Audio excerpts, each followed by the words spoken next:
Hi, നിങ്ങൾ ഒരാൾക്കും ഒരേ കാര്യത്തിന് ഒന്നിൽ കൂടുതൽ അവസരങ്ങൾ കൊടുക്കാതിരിക്കുക. കാരണം നിങ്ങൾ കൊടുക്കുന്ന ചാൻസിൽ അയാൾ ഞാൻ നന്നാകണം, അല്ലെങ്കിൽ ഇവർക്ക് മുന്നിൽ ഞാൻ ബെറ്റർ ആകണമെന്ന് ഒരിക്കലും ആഗ്രഹിക്കുന്നില്ല.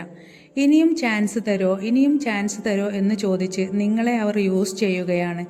നിങ്ങൾ സ്നേഹത്തിൻ്റെ പേരിലായിരിക്കും അവർക്കിങ്ങനെ 4-5 അവസരങ്ങളൊക്കെ കൊടുത്തുകൊണ്ടിരിക്കുന്നത്. തെറ്റ് പറ്റുക മാനുഷികവും പുറത്തു കൊടുക്കുക ദൈവികവുമാണ്. എന്നാൽ ഒരാൾ തെറ്റ് ചെയ്യാനും മറ്റേയാൾ പുറത്തു കൊടുക്കാനുമായിട്ടിരുന്നാൽ എങ്ങനെയുണ്ടാകും?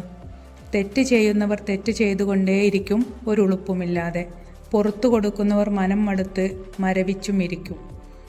ബുദ്ധിയുള്ളവർ എന്താണ് ചെയ്യേണ്ടത്? ഞാൻ ഇങ്ങനെയൊക്കെ ശ്രദ്ധിക്കാതിരുന്നിട്ടും ചെയ്യാതിരുന്നിട്ടും അവരുടെ നല്ല മനസ്സുകൊണ്ട് എന്നോട് വിരോധമൊന്നും കാണിച്ചില്ലല്ലോ. ഇനി ഒരിക്കലും എൻ്റെ ഭാഗത്ത് നിന്ന് ആ തെറ്റ് ഞാൻ ആവർത്തിക്കില്ല. അവർക്ക് പ്രയാസമുണ്ടാക്കുന്ന കാര്യങ്ങൾ ചെയ്യാതെ എന്നെ ഞാൻ ബെറ്റർ ആക്കണം എന്നിങ്ങനെയാണ് ചിന്തിക്കേണ്ടത്. ഞാൻ എന്ത് ചെയ്താലും അവർക്കെന്നോട് സ്നേഹമുള്ളത് കൊണ്ട് അവരെനിക്ക് മാപ്പ് തരും, ഒന്നും പറയില്ല എന്ന് കരുതുന്നിടത്ത് നിങ്ങൾക്ക് അവരോട് സ്നേഹമല്ല ഉള്ളത്, മറിച്ച് മുതലെടുപ്പാണ്. ഞാൻ എന്ത് ചെയ്താലും അവർ വിട്ടുപോവില്ല എന്നൊരു ധാർഷ്ട്യ ചിന്തയാണ്. നിങ്ങളൊന്ന് ഓർക്കുക, നിങ്ങൾക്ക് അവർ തരുന്ന ഓരോ അവസരവും അവർക്ക് നിങ്ങളോടുള്ള ആത്മാർത്ഥ സ്നേഹത്തിൻ്റെ അടയാളങ്ങളാണ്.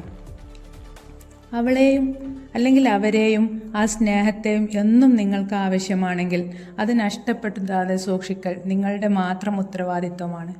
By motivation Malayalam.